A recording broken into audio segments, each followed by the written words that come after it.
All right, fight night. Nurmogomedov versus Corey Sandhagen. I'm about to go over my picks and my best bets. I think I got some good reads on this card specifically. I did pretty well last time out in terms of betting because of Modestas Bukowski's third round finish.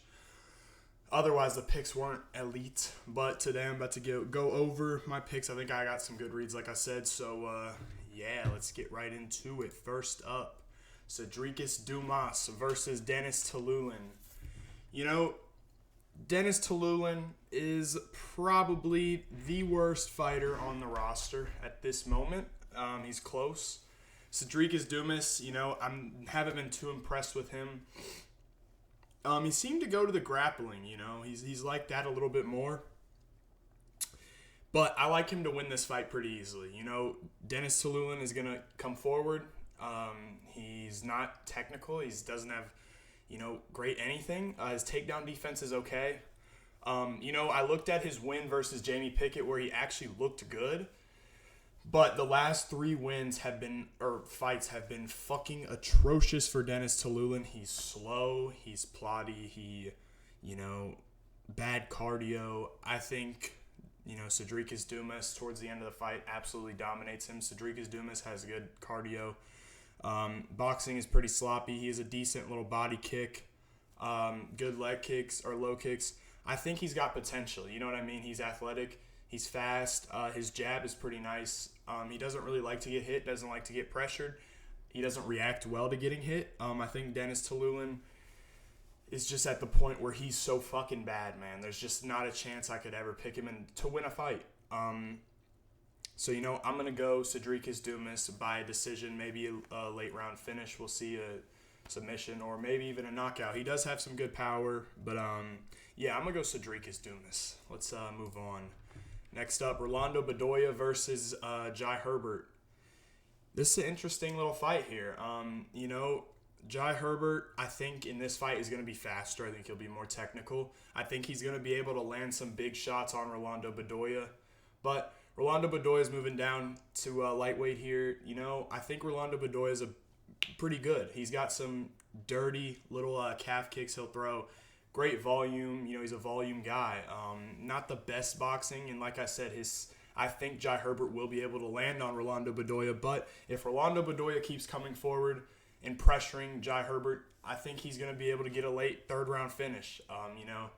Rolando Bedoya is extremely tough. He's durable. His gas tank is a little bit but we'll see how he does. I'm picking him to win this fight. I think if he's going to break Jai Herbert. Jai Herbert is about 37 or 36. Pretty old.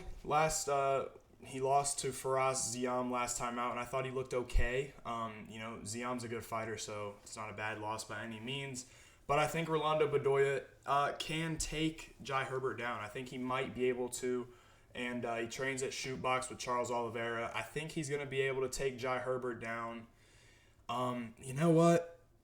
It's a tough fight for me to pick, but I like to see Jai Herbert climbing up as a favorite because I do think there's value on Rolando Bedoya. Like I said, he's tough, he's young, he's up and coming, and that Chaos Williams performance, showed that he's not afraid, to go through adversity, and he will fight, right in front of anybody. So I don't think Jai Herbert is going to phase him much. I like Rolando Bedoya to get this one done in the third round. Yeah, let's move on. Garam Kutaladze versus Jordan Vucenic. Jordan Vucenic is a guy from Cage Warriors. He actually just fought. He fought a legit bum. This dude was terrible, but he got the win. I believe it was a guillotine. He's pretty good with the submissions. He's slick. But with that being said, he's a featherweight, He would fight at featherweight in the UFC. He's not a lightweight. Garam Kutaladze is a filled-out lightweight. He's a big guy. Actually, at the betting points, figures that I've been seeing have been, kind of favoring Vucenic in this matchup, and I think it's just because of the skill. He's very skillful. He's got good footwork, moves well in and out. I think Garam Kutaladze is going to beat him bad, though.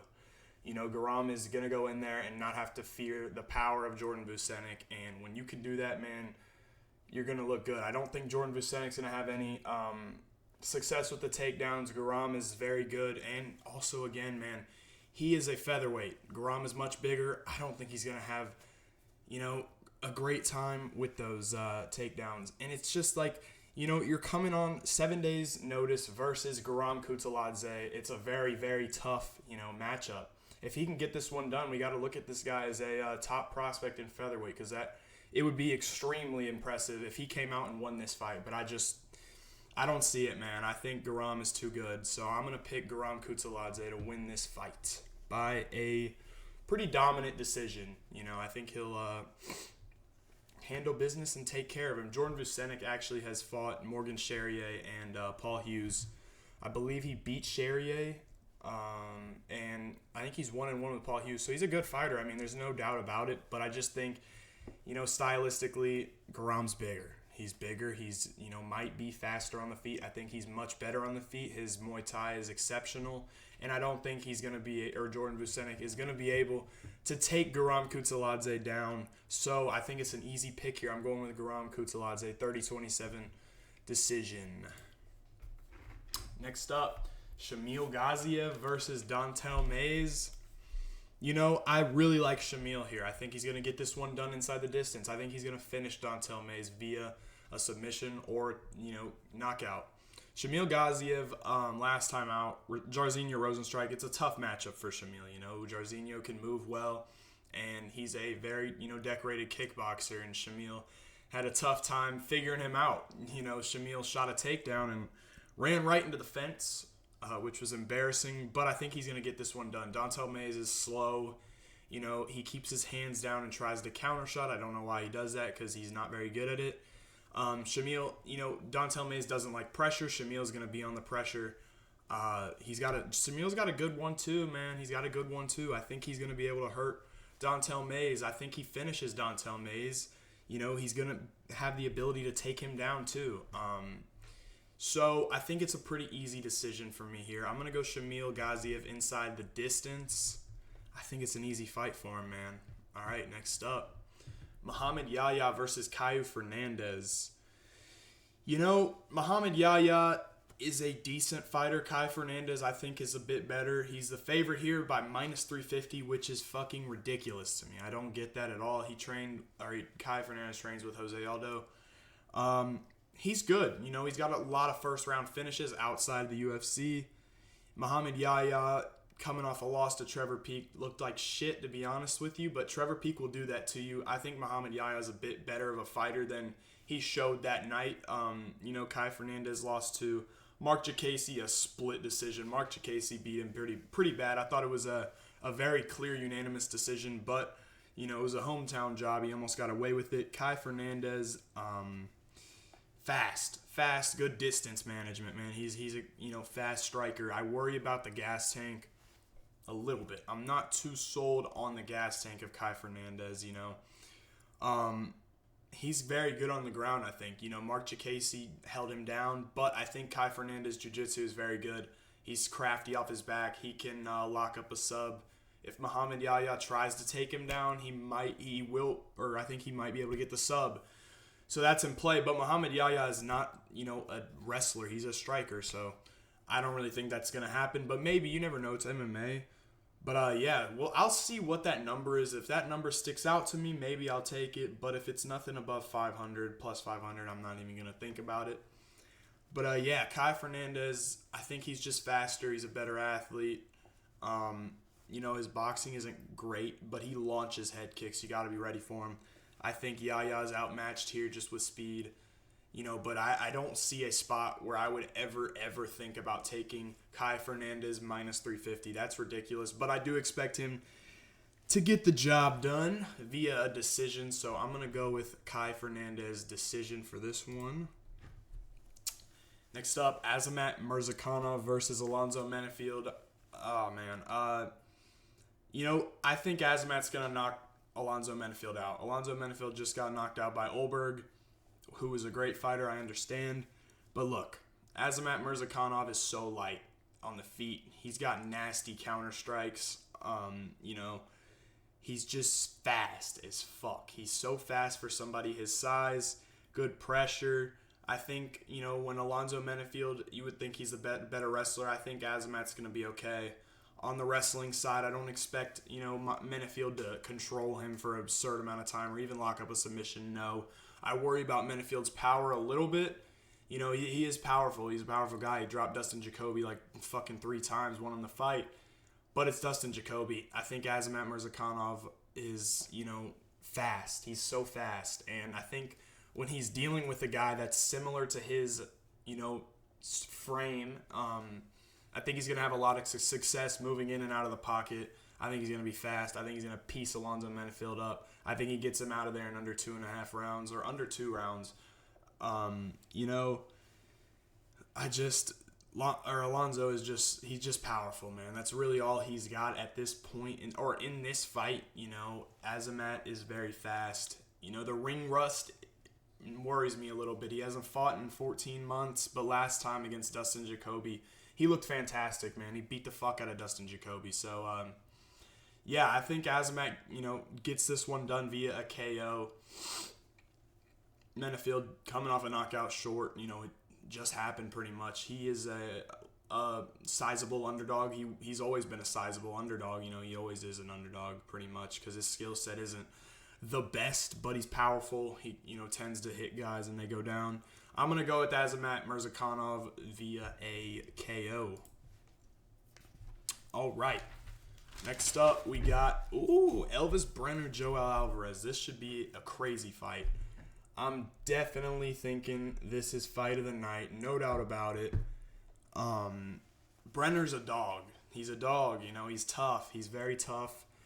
But he's very hittable on the feet. I think Joel Alvarez is going to be able to hit Elvis Brener early. I think he's going to hurt him bad.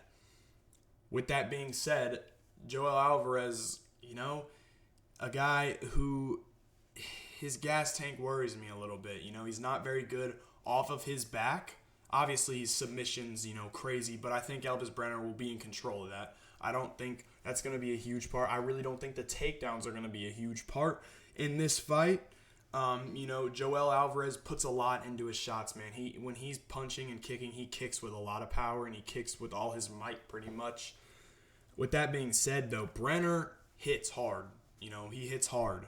He hits very, very hard. I could see him hurting Joel Alvarez. But in my eyes, I think Joel Alvarez is going to hurt Brener in the first couple of rounds. Similar to the Garam Kutaladze fight. Similar.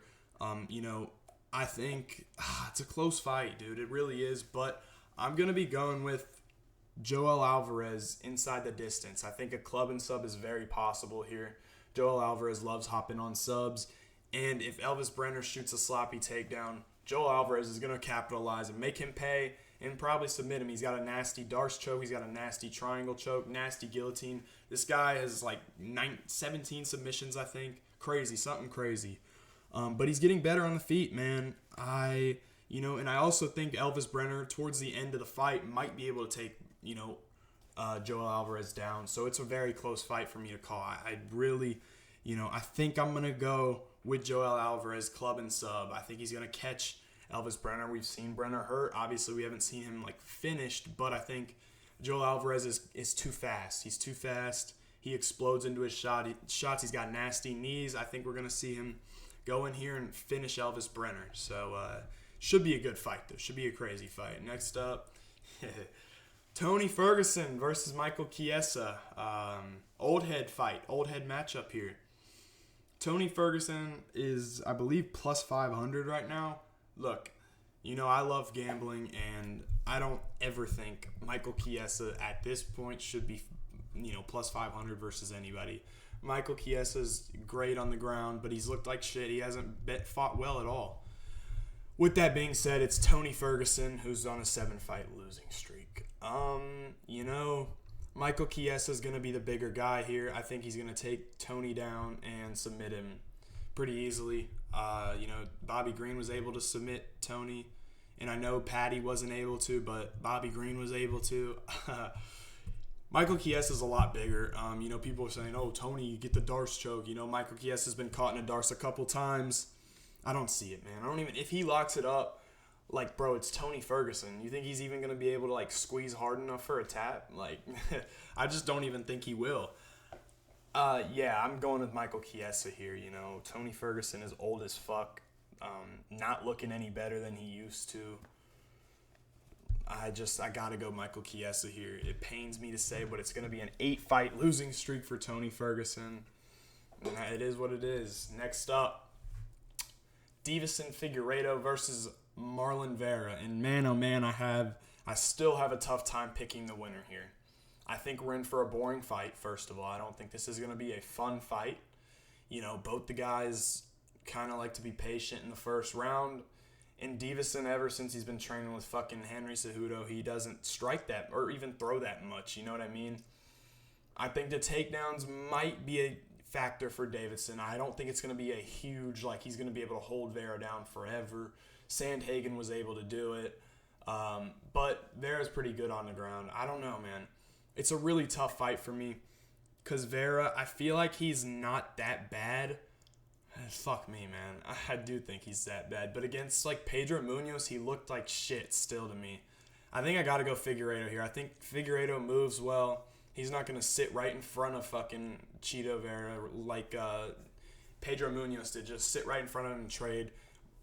He's going to land the bigger shots on the feet, in my opinion, and he'll have success on the ground a little bit.